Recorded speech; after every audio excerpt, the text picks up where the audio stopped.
Dans ce centre d'assistance du gouvernement, à Nowshera, on soigne 800 personnes quotidiennement. Les stocks de médicaments et de nourriture commencent à s'épuiser. Ces jumeaux sont nés dans cette pièce il y a 8 jours. Leur mère ne mange pas à sa faim, son lait ne suffit pas pour nourrir ses 2 bébés. Des infirmières ont aidé ma femme pour l'accouchement, mais là, ils ont besoin de lait. Ils sont trop maigres. Ce sont des bébés, ils ont besoin de médicaments et de vitamines, mais on ne leur donne presque rien.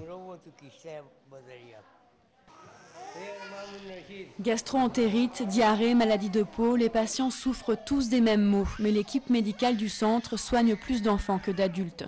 Ils sont plus vulnérables aux maladies.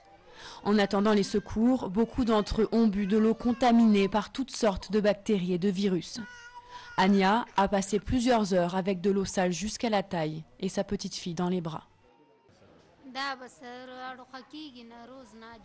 Ça fait plusieurs jours qu'elle est malade. Elle pleure tout le temps. Elle a un traitement, mais il n'agit pas. Elle a toujours mal au ventre. L'UNICEF estime que la diarrhée est la 2e cause de mortalité infantile dans le monde.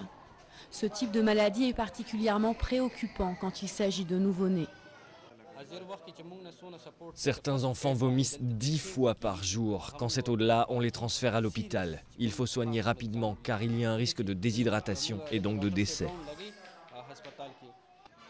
Environ 5 millions de personnes habitent dans le district de Nowshera et une grande partie de cette population vit dans des zones rurales particulièrement touchées par les inondations. Ici, les dégâts sont considérables. Beaucoup d'établissements scolaires comme celui-ci ont été détruits alors que la rentrée des classes devait avoir lieu dans 2 semaines. Aïcha a 11 ans, sa famille a tout perdu. Mes livres et mon Coran me manquent beaucoup.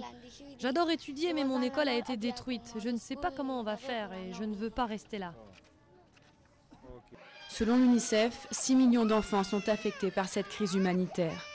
Dans ces conditions catastrophiques, difficiles pour les parents de les surveiller constamment. Ici, de jeunes enfants tentent d'aller récupérer leurs jouets au milieu des détritus et de l'eau stagnante. Dans ces villages sinistrés, le risque de contracter des maladies est toujours très élevé.